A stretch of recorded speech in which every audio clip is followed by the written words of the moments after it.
Hey guys, it's G-Man and Loki Queen from Warhound Tactical. We're here at Warzone Festival 2024 with Ash, the CEO. What brought us here today then?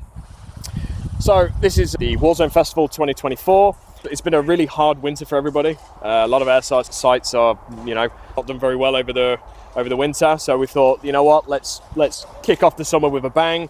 And let's try a weekender event, 3 days, Friday, Saturday, Sunday. So you guys have been here since last night and you're finishing tomorrow night? It'll be, I've been here since Thursday evening I was here, and it'll be a late Sunday. Definitely will be a late Sunday. And turnout, how's that been?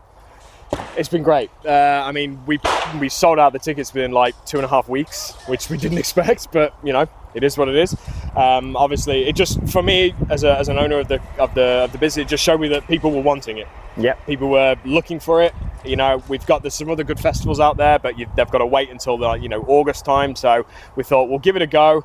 It was touch and go with the weather, but we thought we'd risk it. We did, and it's been kind to us. It's been lovely. Yep. How big are you going to go with this festival? So we've got some limitations, obviously the site. We want to maintain a quite high caliber of airsoft, and that's difficult when you do a festival. The more people you have, technically the quality of airsoft tends to go down. So we thought we'd put it at a number which was around the 250 mark, where we could, create that festival vibe, but also allow for, quite a high quality of airsoft. And hopefully it's that fine balance we've tried to get. We'll find out at the end of Sunday whether it worked or not. So far, people seem to be having a good time.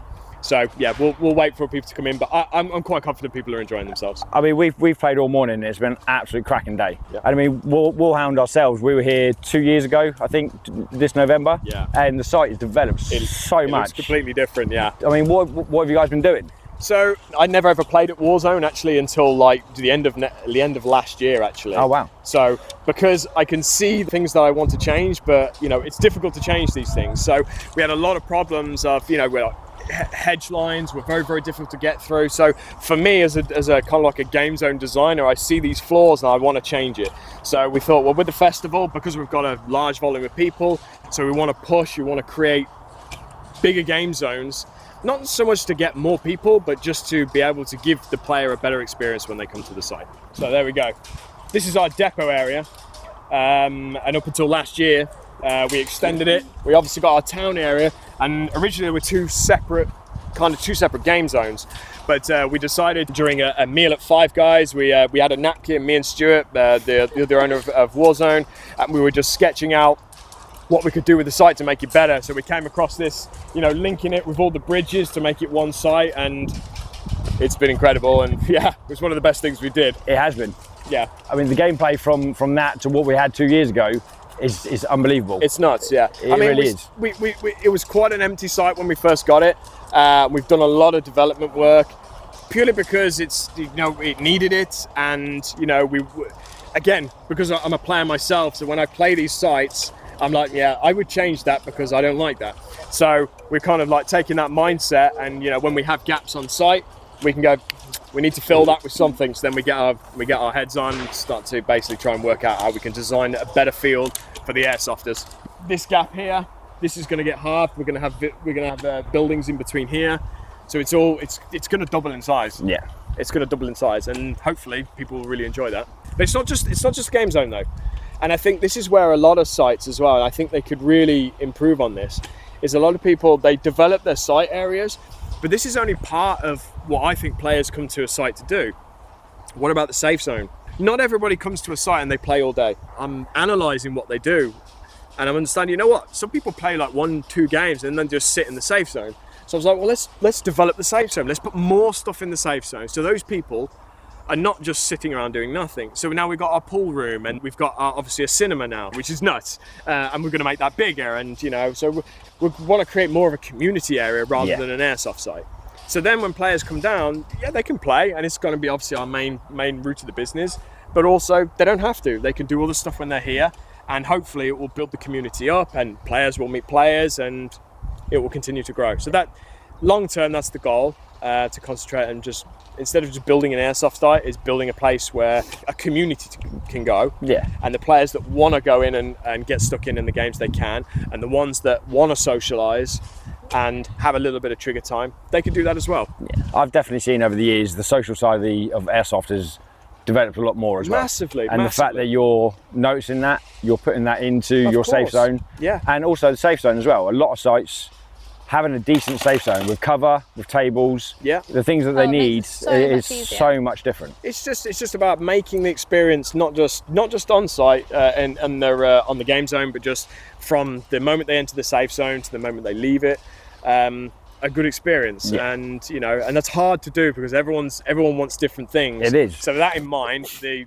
sites essentially have the hardest job of trying to cater to everybody. Yeah. And I know you're never going to please everyone, but it's kind of our job as owners to actually try. Yeah. Because, I mean, I've been to many games where you go to the site, the game's absolutely amazing. Yeah. But the site safe zone or certain aspects of the sites aren't great. And then you go to other ones and go, do you know what, the safe zone is amazing, but the site needs a bit more developing. You're doing it as a whole. We're trying. But again, I mean, I'm not taking anything away from other sites. It's hard to do. Yeah, definitely. It's expensive to do. So, this sort of stuff takes time. And, obviously Stuart, he built here. I think he's a bit sick and tired of me, actually, because every time he calls me up, he's like, what have you done now? And I'm like, so, I've got this idea. Yeah, let me send you this napkin. Yeah, exactly. Well, I do most of my stuff on Photoshop. It's a lot easier to build this site in Photoshop than it is for real. Stuart's the genius behind all the stuff that gets built here.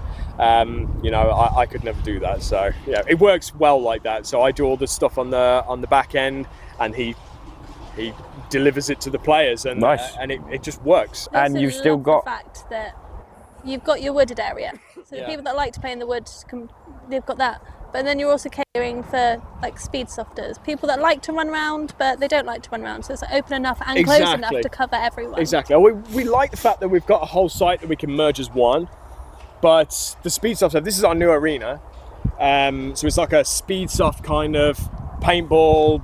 Paintballers love it. Yeah. We haven't got Speedsofts down here yet, but we're hoping to basically start running Speedsoft tournaments down here. Okay. And obviously we've got our officer depot that can use as a viewing platform, and we tested it and everybody loved it, and we were like, accidentally we created something quite cool, and people were like, oh, we love this, we can watch the whole game, and it's like, we meant for that.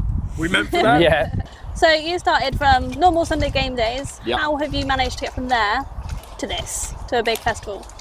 I mean, we're very surprised that it has, actually. So again, like all humble beginnings at Airsoft Sites, we start off just as Sunday fun days, walk-ons and stuff, and it gains popularity very, very quickly. We have something that not a lot of people have, so we tried to capitalize on that, and we ran a charity event last year. We got some good numbers for that, and it kind of got us thinking that maybe we can create something a bit more. So we were thinking about the different areas, like camping, food, alcohol, all these different things come into it, and it's, we've pretty much been working on this for the past 2 to 3 months, like almost every day non-stop, because it's all those little details that you don't quite think about that make the biggest, impact on players, when they're here. I mean, it was a gamble. It was a gamble, basically. We didn't know if it was going to work. We put the tickets up, and then we had to work out how we were going to put them on the field so everyone actually had a good time. So that's when Stuart, who's too shy to be on camera, so he's the guy that kind of does all the work on the site. So we get together, we design it in between ourselves, and then Stuart gets to work, and what he's built is, it's incredible and stuff. You're definitely doing something right. I mean, I know players come from far and wide. They do. I mean, we've got Abby that's from Bournemouth, myself and Matt are from the Southampton area. We come from everywhere. It's like we've had players like from Devon. They come up for just a one-day walk-on, and and it's just like, how far have you? That's dedication. Yeah. So, but I think a lot of that's to do with just the way that we market the site, the community that we've made, and we've grown almost like 8,000 to almost 9,000 people on our Facebook page. Wow. And it's just people could add. They keep following us every single day. So we're obviously doing something that people like, and they're responding to it. And if I'm honest, I think we're taking, I'm trying to sound humble here. I think we're taking Airsoft and Airsoft sites to a new level. That's what I'm trying to do. Yeah.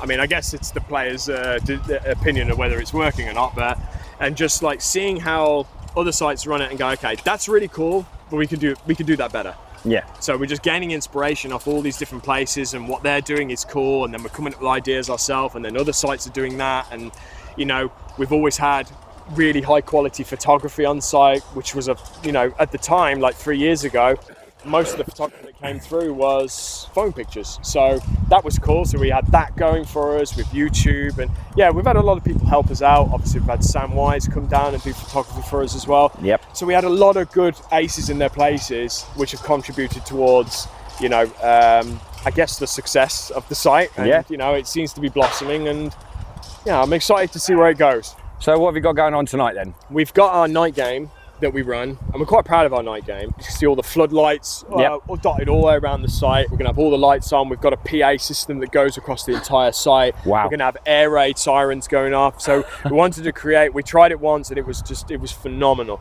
We just want to show people that, you know what, this is not just a night game where you just go out with the torch at night. You don't even need night vision. People think, oh no, I haven't got night vision. You don't need it. In fact, I'd probably say because of our lights, it puts you at a disadvantage to have nods. So all that sort of stuff, anybody can play the night game. It's lit up. Obviously you have to be careful. Yeah. It's at night, but we want to show people that it's an experience. It's not just a night game. Win and losing doesn't matter in this. It's it's the adrenaline. It's the adrenaline that's taking part. You're just like, they know I'm here. I've shot them. It's just the ricochets exactly. and everything. And you're just like, ah. So I was sat down with Stuart. We were thinking about this night game and how to run, and he was like, maybe we could put spot lamps. And I was like, yeah, that's a good idea. Let's do that. We want to make it accessible to all the players. Yeah. So, and then we're thinking, well, we need atmosphere. So we've got the smoke.